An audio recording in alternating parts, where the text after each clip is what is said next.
Accuracy might be even more. To my information కొంతమంది police ఆఫీసర్లతో మాట్లాడుతారు, less than 5 meters అంటే almost pin point.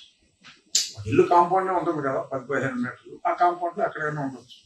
ఇంట్లో మాట్లాడుకున్నారా, ఇంటి బయట మాట్లాడుకున్నారా అనేదే తప్ప పిన్ పాయింట్ తెలిసిపోతుంది 5 మీటర్లు అని వాళ్ళు క్లియర్గా చెప్పారు. అయినా దాన్ని కూడా మరి జనాలకి అందరికీ తెలిసిన టెక్నాలజీ, ఎందుకంటే ప్రతి కూడా తెలియకుండానే దాన్ని వాడేస్తున్నారు గూగుల్ మ్యాప్. మీరేమో అది కూడా తెలియదు అనుకుని మరి కహానీలు చెప్పే ప్రయత్నాలు చేస్తున్నారు. మరి దొరికేశారు కదా అక్కడ.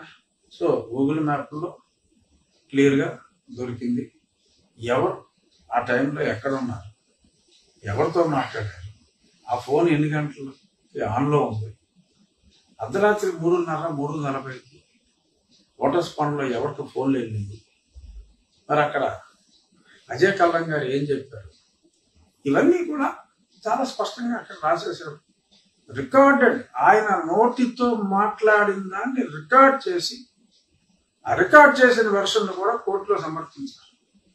అన్ఫార్చునేట్ గా వీరు అలా సమర్పించుంటారని తెలియక మరి Jaganmohan Reddy and company pressure పెడితే అజయ్ కల్లం గారు నా వాంగ్మూలం ఏదన్నా ఉంటే కనుక అది వెనక్కి తీసేసుకుంటాను వచ్చి, అది తప్పు అని చెప్పారు. ఆయన నోటితోటి మాట్లాడింది అక్కడ పెట్టేశారు. అదే విచారణకి వెళ్ళరు, వీళ్ళే వేశారు.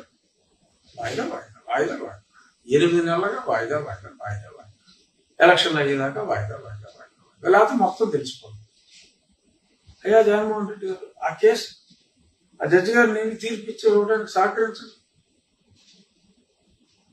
మీ లాయర్ని టేకప్ చేయమనండి. కేసు మీరే వేసి ఎందుకంటే టేకప్ చేయట్లా అర్థమైపోలా. వేసేసింది మీ వాళ్ళే అని, మీరు కావచ్చు కాకపోవచ్చు, మరి మీ వాళ్ళే అన్నది. ఇక్కడ ఛార్జ్షీట్లు వేశారు కదా, ఛార్జ్షీట్లు వేశారు, మరి మీ వాళ్ళు కాదని మీరు ఎలా అనగలరు? సవివరంగా పిన్ పాయింట్ రాశారు. మీరు కేవలం మీ సాక్షిలో మీకు ఇచ్చినట్టు రాసుకుంటే సిబిఐ ఛార్జ్షీట్లో వేసింది పూర్తిగా అయితే తప్ప అవ్వదు. ఎవరితో మాట్లాడారన్నారు, అది ఇన్వెస్టిగేట్ చేయాలన్నారు, దాన్ని మీరు ఆపుకున్నారు, దట్స్ ఆల్ రైట్. బట్ ఈ కథనం చదివేసి వారి మీద దోషం పెంచేసుకోవాలా, వాళ్ళ తండ్రిని వాళ్ళే చంపేసుకున్నారని చెప్పి మీరు నమ్మించేస్తారా? అసలు మీకు సంబంధించిన వ్యక్తులకు సంబంధం లేదంటే నమ్మేయాలా? అవినాష్ రెడ్డి గారి తల్లి గారు చావు బతుకుల్లో ఉంటే కర్నూలు హాస్పిటల్లో పెడతారా? మీ మంత్రులు ఎవరికైనా చిన్న కంట్లో నలిసిపోయినా హైదరాబాద్ వచ్చేస్తారా? ఆవిడ మటుకు ప్రాణాపాయంలో ఉంటే కర్నూలులో ఉంటారా? ఆ ఎస్పీఎం సిబిఐ రానివాడా?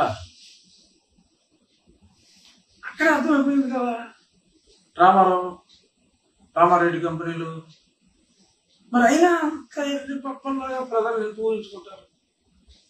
ఏదో ప్రయత్నాలు మీరు చేస్తున్నారు, సాల్ రైట్. కానీ ఒక్కసారి ప్రజలు మీ మాటలు నమ్మేరని పదే నమ్మించే ప్రయత్నం చేయటం